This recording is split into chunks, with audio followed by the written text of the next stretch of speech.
Hey everyone, I'm William Strife, and welcome to the Heads Up Podcast, Episode 8 for September 1st, 2012.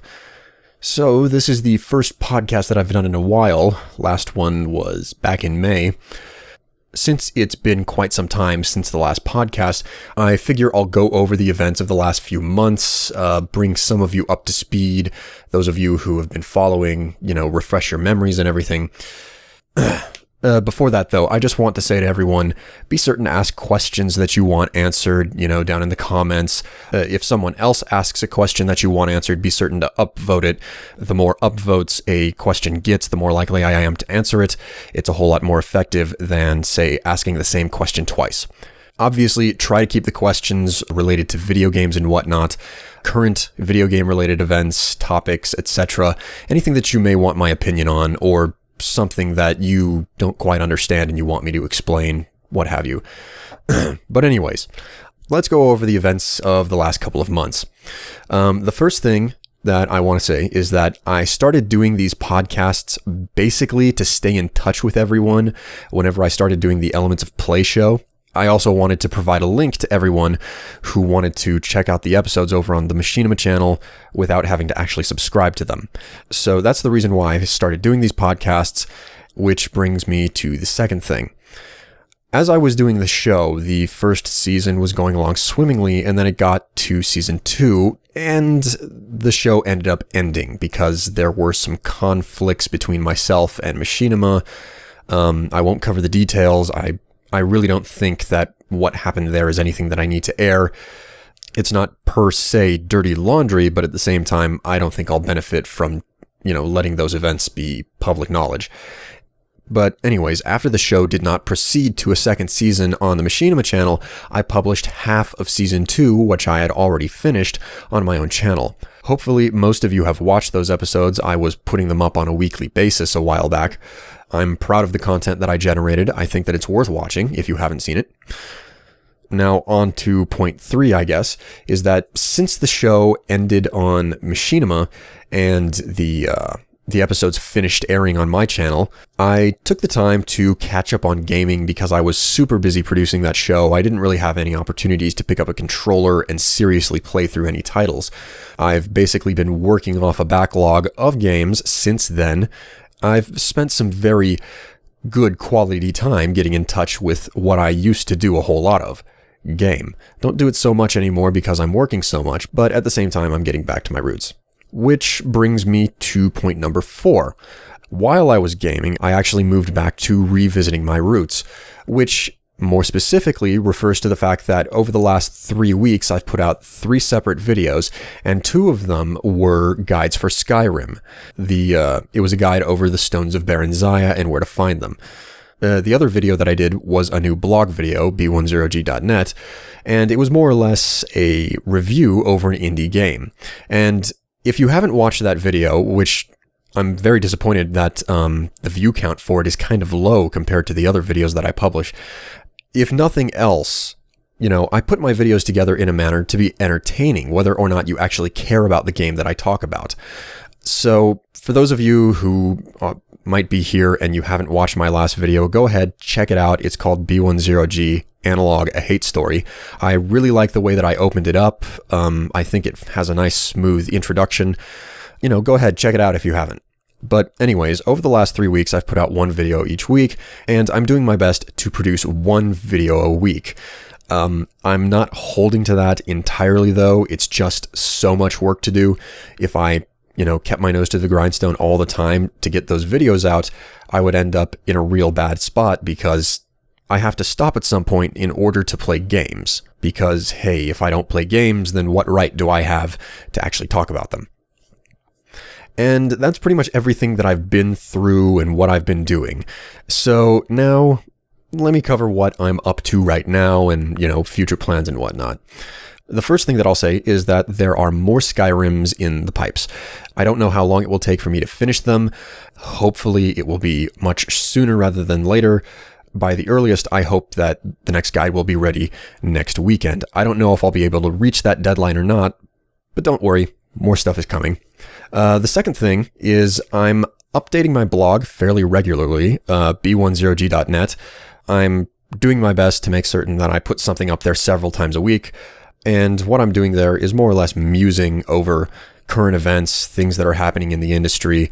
Obviously, things are constantly changing. I figure if you don't keep your ear to the ground like I do, you can drop in on my blog and potentially see something interesting that you didn't know, or maybe hear about some big event that you wouldn't have heard otherwise. 3, I'm intending to do a Fallout Let's Play soon. It should not get in the way of the Skyrim guide production, because that's really the first and foremost thing that I want to do. That's what I want to focus on. But I did finally sit down and look over Fallout 3 and think to myself, I need to actually, go back and play through this, because I think that plenty of people would enjoy it. I got pretty good feedback whenever I did the Oblivion Let's Play. And on the note of Fallout, the 4th thing is I just sat down yesterday and looked over the gun list for New Vegas DLC. I really want to go back and do more gun guides for New Vegas, not so much because I care about the guns in New Vegas. It's actually something that I feel like I've done it and it's passed, but at the same time, it's the most requested content that I get. People keep asking for New Vegas DLC gun guides. And, personally, I don't understand why. I figure it's because of how well I put together the gun guides for New Vegas. For those of you listening right now, if you're the people who have been asking over and over again for me to do more gun guides for New Vegas, let me know, why exactly is it that you want me to do more gun guides? Is it because you actually get something out of the guide? You know where to find really good guns? Or is it just because you like watching them? Is it because you really, really like the way I put the videos together? I'm kind of baffled as to why so many people are drooling over the possibility of me making new gun guides for Fallout New Vegas. But getting back to the point, I just finally sat down and looked over the gun list for New Vegas DLC, and I came to realize how much flippin' work it was to get out those original, 7 guides that I put together. I mean, I'm absolutely amazed. It'll take scads of time before anything like that comes to light. Hopefully sometime this year I'll have those together. I'm not certain if it'll happen though. Suffice it to say, it's a lot of work to make those gun guides. I'm looking at the statistical data again, trying to figure out what to pick out of the lists, how to structure the guides. I'm kind of twisting in the wind right now because it's been such a long time. I kind of want to use a new structure for the gun guides. I don't want to, dredge up the old video template that I used before. But yeah, it's a process. I'm working on it. God knows when it'll actually be finished though. And the last thing, number 5 that I want to say, is more or less the fact that I have other miscellaneous projects that are in the pipes. You'll see them come up on YouTube later, hopefully. But I don't really want to spoil what they could potentially be, mostly because I don't know if they're going to see the light of day, whether or not they will come to fruition. I've done a lot of writing for other potential projects. I don't know when or how I will actually get to them, though. So, now that all of that has been said, let's move on to current events. I couldn't think of many topics to cover for current events in video games, but there is one which leaps out above everything else, and that's Skyrim Hearthfire, which was announced earlier this week. This is new DLC from Bethesda for Skyrim, and it allows you to buy land, build a house on it, furnish the house, and do things like adopt children. There's a host of features and selections that you can make, starting with a small cottage in the middle of the wilderness and then building onto it to create more of a mead hall, I guess you could say, or a mansion. And there's a whole lot of stuff that you can apparently do with it. But what I think is really interesting is the fact that this is basically an official recreation of a mod. For PC gamers like me, it's not really that big of a deal. If I wanted this type of add-on, I could have just gone out and found a mod very similar to it and installed that, and I would have been on my way.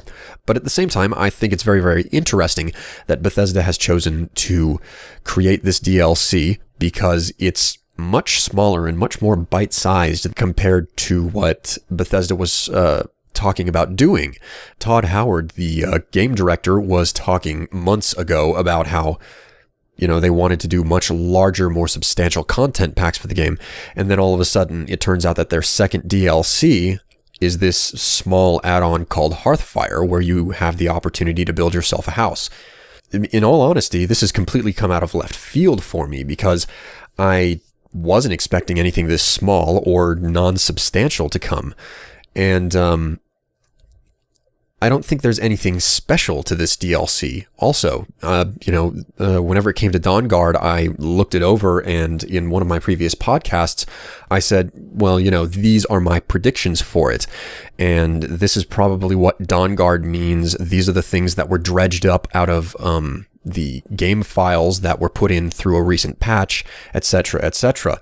But whenever it comes to Hearthfire, even though you could read into it one way or another, because Hearthfire refers to a day, and I think it's also the name of a book in the game. But the thing is, I don't really think that there's anything to read into with Hearthfire. I think it's just a small, simple, nice little DLC package that you can get your hands on that Bethesda has decided to put out to try and supplement people for the fact that, it's going to be a long time before their next DLC is out, assuming that they have another DLC coming. Hopefully they'll have DLC for Skyrim that was as substantial as the Shivering Isles for Oblivion or Point Lookout for Fallout 3. But back to the point of Hearthfire, I'm kind of curious what you guys think. I know that for those of you who play on PC, this isn't very much of a big deal because you could have just found a mod. But, for those of you who play on console, and I'm certain there are plenty of you, what do you think of this? The fact that it's a tiny, smaller sized DLC that offers up a very unique and different way to interact with the game. Something that you couldn't have gotten on the console version otherwise. Speak up. Tell me what you think. All right, now the next topic that I think is worth bringing up is The Last Guardian.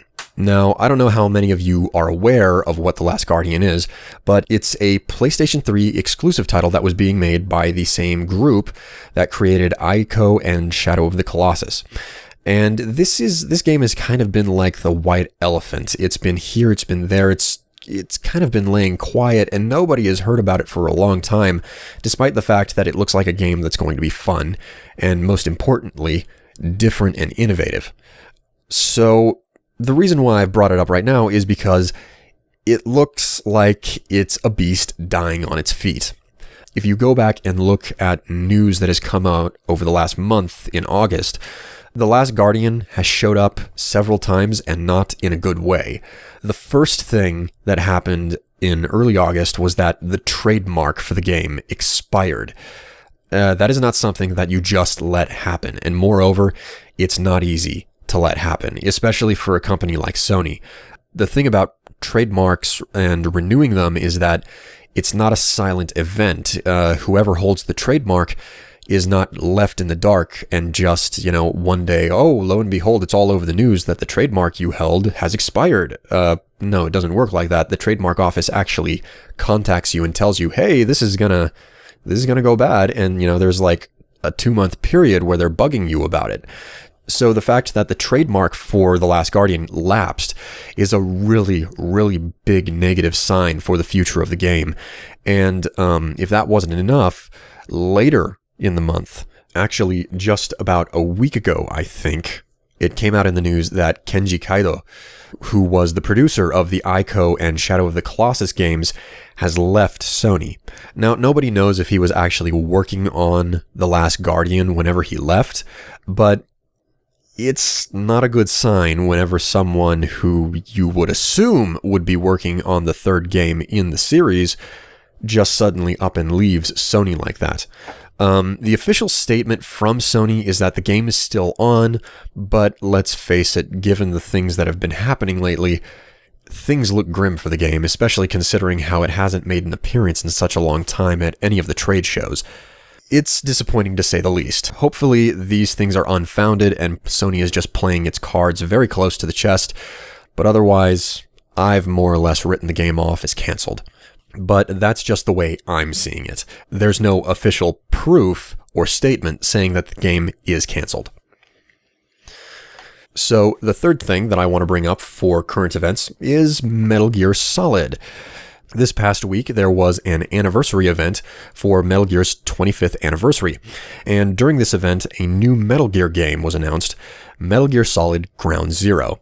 And this game has kind of caught my eye because of one very important thing that's being featured about the game. It's going to be an open world game.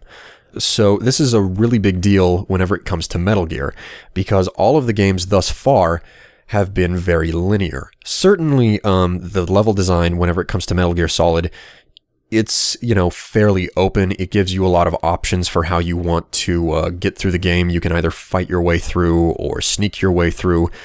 There was never one specific route you had to take through any given area. That being said, the way that all the Metal Gear games have worked is that it's a long string of areas that you work through in a linear fashion.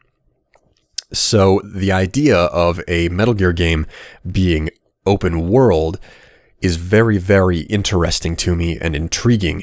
I'm horribly interested in seeing how they're going to develop it, how it's going to be designed, especially since they are saying that it's going to land this console generation and not the next. And there's another thing that was announced at the Metal Gear anniversary event, and it's the fact that a Metal Gear Solid movie apparently is a real possibility. I doubt the possibility of it actually happening, though, because this is not the first time that Hideo Kojima, the series creator, has made statements of a Metal Gear movie. At the event, he covered several points about who he would like to show up in the movie, who could play what part, etc., etc. But, as of right now, it's just kind of up in the air. They're still talking with the studio. I think it's Columbia Pictures. I can't remember off the top of my head whether or not that's right. But the fact and truth of the matter is that Kojima wants to make a Metal Gear movie, and it looks like it's something that he's actually giving real effort to trying to get to happen. If it actually does happen, hopefully Kojima will be given enough creative control, at least over the script, to make certain that the movie actually follows the storyline and is moreover a part of the Metal Gear Solid story rather than just a recreation of the video games in movie form. And that's just about everything that I thought was worth bringing up as far as current events in the video game industry go. But there's something else that's not really news that I might as well bring up. I've been playing the Wii again, and it's because of a game called The Last Story that I ended up finding. It's really not that bad of a game. For those of you who are interested in Japanese RPGs like Final Fantasy or Persona, you might be interested to go out and pick up The Last Story. It's not that bad of a game. It definitely carries the appeal of a standard JRPG, but the combat system is slick, it's much faster, and most importantly, unlike other JRPGs, The Last Story has almost no focus on grinding through levels. It's built in a very fluid manner where you can just kind of run through the game however you want. There's plenty of side missions to play through for certain, but you won't be stuck saying to yourself, God, I just don't want to play this game anymore because I can't beat this boss due to my low level. The design of the game is very much so geared to counteract that and keep that, problem of having to go through a grind fest, keeping that at bay. Anyways, that's pretty much everything. Before I go, though, I just want to repeat, be certain to ask questions, because that's what makes this podcast better.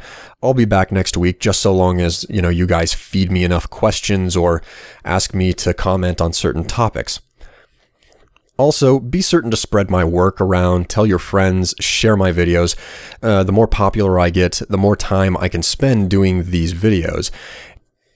But on a side note that's completely unrelated, I will say that I do voice work for other people. And if you have a project or you know a friend who has a project, go ahead, contact me, have them contact me.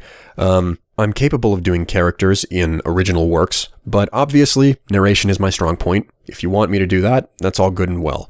But due to time constraints, I'm best fit for smaller parts. Anyways, that's everything that I have to say this week. I'm William Strife. Thanks for listening to the podcast. Make sure to drop down, give me some questions, leave some comments. I'll see you guys later.